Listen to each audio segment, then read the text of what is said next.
Ça va bientôt faire 1 an que je ne souffre plus de poils incarnés. Alors si tu es une jeune demoiselle et que tu arrives sur ma vidéo et que tu veux savoir comment traiter les poils incarnés, je te prie de regarder cette vidéo jusqu'à la fin parce que ici, j'aurai le secret pour toi.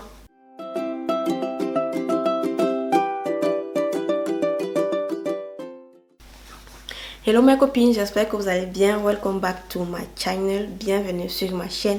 Alors j'espère que vous allez bien parce que moi ça va par la grâce de Dieu. Alors comme vous avez pu le voir aujourd'hui, notre sujet sera porté sur les poils incarnés. Alors si c'est le genre de vidéo qui t'intéresse, n'hésite surtout pas de t'abonner, de liker et de partager la vidéo. Et s'il y a des points que vous n'avez pas bien compris dans la vidéo, n'hésitez surtout pas à me laisser des commentaires et pour que je pourrai répondre à vos questions.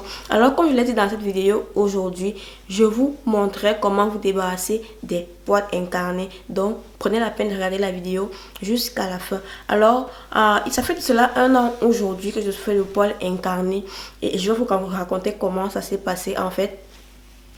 Tout au début, je n'avais pas de problème, tout allait bien et tout. Après, il y a un moment, j'ai commencé à utiliser le savon d'or. Vous connaissez bien le savon à la colombe, le savon d'or que j'ai commencé à utiliser sur moi. Et j'ai vu plein de vidéos où on disait qu'il fallait laver. Je ne parle pas de votre intérieur, mais juste là sur la surface, au niveau du bikini, qu'il fallait l'utiliser pour laver et tout. Et au moment où j'ai commencé à vraiment l'utiliser, c'est là où j'ai commencé à avoir des problèmes de poils incarnés, des boutons. Et vous savez bien que quand on a ces problèmes, là ça nous fait vraiment très mal et j'en arrivais même au niveau où j'avais des ganglions sur les côtés. Je ne sais pas, vous savez ce que c'est que les ganglions, mais c'est quand vous touchez sur vos bords, vous ressentez des boules. Et là je me suis posé la question que mais qu'est-ce qui ne va pas, qu'est-ce qui peut bien me déclencher ça, parce que avant je ne souffrais pas de ce problème. C'est après que je me suis rendu compte que c'est parce que j'utilisais le savon d'or sur cette partie que j'ai commencé à contracter des boutons.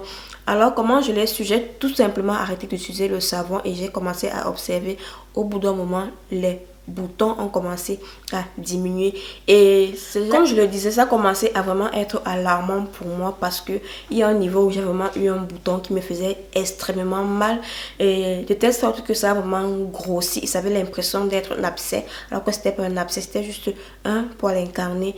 Du coup j'ai été obligée d'aller en urgence. C'est là-bas qu'on m'a fait tout le travail, on a percé, on a enlevé le pus et tout. Donc les filles, prenez très au sérieux ce que je suis en train de vous dire. Le savon d'or n'est pas un savon que vous pourrez utiliser pour laver votre zone de bikini parce qu'il n'est vraiment pas bien pour vous. Alors les habitudes que vous allez adopter ici pour avoir une hygiène ou un bikini très propre, c'est d'utiliser, moi de préférence, ce que je vous conseillerais et ce qui fonctionne le plus pour moi. Ça veut que nous tous on n'a pas les mêmes goûts, mais moi je privilégie toujours des gels ou bien des savons qui n'ont pas d'odeur. Je dirais bien des gels. Dans la précédente vidéo où je vous parlais de comment nettoyer votre vagin, je vous parlais du cétéal. Moi j'utilise le cétéal depuis pratiquement déjà 6 mois et franchement jusqu'ici je ne me plains pas, je n'ai pas de problème. Pour ceux qui ne savaient pas, le cétéal c'est un antibactérien, ça permet à votre vagin, soit à votre zone de bikini, de se débarrasser des microbes, tout ce qui pourrait créer des mycoses, je ne sais quoi et plein d'autres choses. Donc si vous voulez avoir cette partie sans bouton, sans aucun problème, utilisez quelque chose qui n'a pas d'odeur, qui n'a pas un pH très élevé. Je sais pas si c'est ce que je devrais dire, mais je pense que c'est ça. Et en plus de cela, vous devez utiliser des gants exfoliants.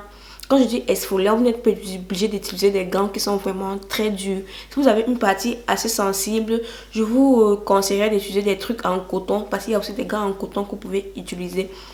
Mais c'est vraiment très important de masser, de vraiment masser, d'essayer de gommer quoi. Il faut essayer de gommer pour laisser les pores ouverts. Comme ça permettra aux poils de pousser. Je ne sais pas si vous comprenez.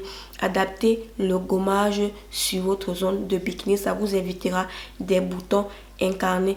Et en dernière position, ce qu'on va utiliser ici, ça sera un hydratant de préférence. Moi, généralement, qu'est-ce que je fais? Surtout en période d'épilation, quand je m'épile quoi. Même quand je suis pas épilée. Mais c'est nécessaire d'avoir cette partie hydratée. Je précise, quand vous n'avez pas les poils, vous devez laisser cette partie hydratée. Ça veut dire quand vous avez fini de prendre votre douche, de donner le traitement qu'il faut à votre partie du bikini et quoi que ce soit. prenez la peine de l'hydrater. Généralement, qu'est-ce que je fais? J'applique Johnson, de l'huile de Johnson. Je vous mettrai une image là quelque part. Ou bien j'applique mon lait hydratant de chez CeraVe. Je vous ai déjà parlé de ses bienfaits. Franchement, depuis que je l'utilise, je n'ai plus de problème, soit de carnation, soit de poils incarnés, soit de quoi que ce soit, je ne sais pas trop. Vous voyez, cette partie du bikini, je vais vous le dire aujourd'hui, vous devez la traiter comme si vous traitez votre visage. Ça veut dire les gommages, les huiles essentielles, je sais pas trop, les masques. C'est très important.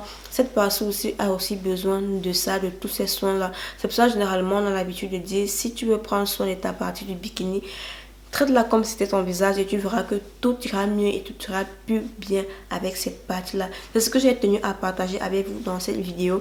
Parce que tout récemment, il y a une abonnée qui m'a posé des questions concernant les poils incarnés et ce qu'elle devait faire par rapport à cela. Et je me suis dit que pourquoi je ne vais pas faire une vidéo une fois et pouvoir répondre à cette question de manière générale. Alors j'espère que cette vidéo va vraiment aider l'un ou bien l'une d'entre vous. N'hésitez surtout pas de me faire comprendre en commentaire ou bien de liker, de partager la vidéo. Alors je vous dis au revoir et à très bientôt pour une prochaine vidéo. Bye.